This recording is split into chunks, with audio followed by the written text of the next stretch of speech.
We were talking about the Democrats are regretting their, well, being part of the Democratic Party, but there are others who are trying to undermine whatever is Trump doing right now, anything that he's doing. And they're trying to make sure, especially what Elon Musk and his group of genius kids are doing. They're trying to undermine that those efforts. And people like Armand Domalewski, they are so desperate that they open X, and without doing the proper research, they tweet things like this. Yeah, the trans opera thing is just completely made up.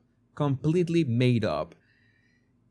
You know, the trans opera, I think, was in Peru, that USAID was financing a trans opera for trans awareness in Peru or Colombia. I don't know, or both of them. I don't know, but it was crazy. You know, the crazy things that we have covered these days. No, that never happened. No. It did happen.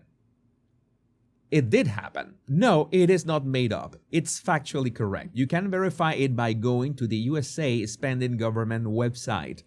$25,000 as a grant to the Universidad de los Andes in Colombia to increase transgender representation through the opera.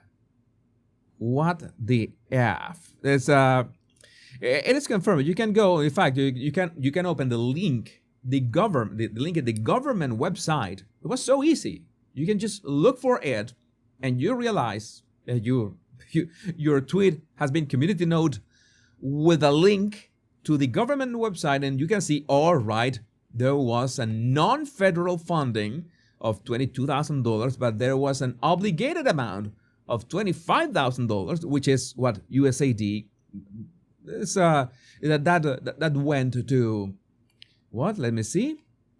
To raise awareness and increase the transgender representation through the opera as won by American composer Laura Kaminsky. Oh my God, that said Laura Kaminsky should be, she must be from California. She sounds from California. We know, I begin to understand, you know, where these people come from. That I begin to understand, like said Armand Domalewski,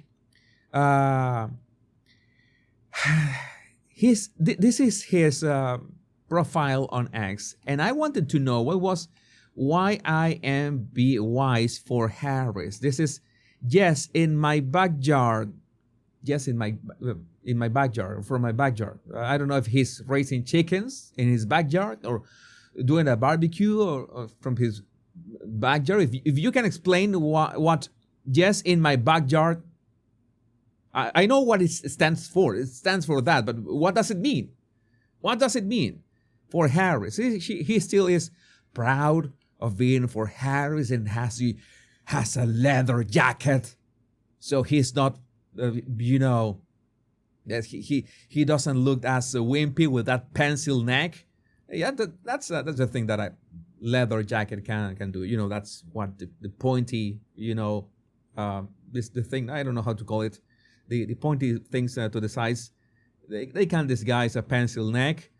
But no, Armand, co-founder, Yimbis for Harris, data scientist, whatever. Okay, all right. So, and this answer by Mimetic Sisyphus is on point. Yeah, he looks like Harry Season's boyfriend, Jean Cartier. It's like it's Harry Season's boyfriend. I wouldn't be surprised. Yeah, on point. There it is. Mimetic Sisyphus made a very good remark. I think a lot of mostly normal left-wing guys, notice the word, in very good word, in mostly normal left-wing guys are going to look at the USAID program spending and think, there's no way that's real.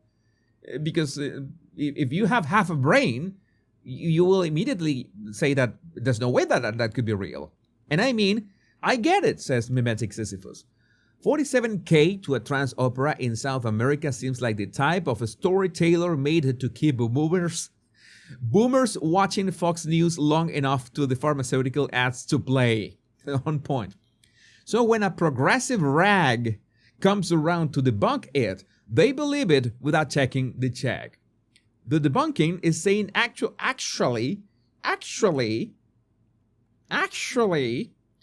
the whole play cost $47K, but the American taxpayer only paid $25K of that.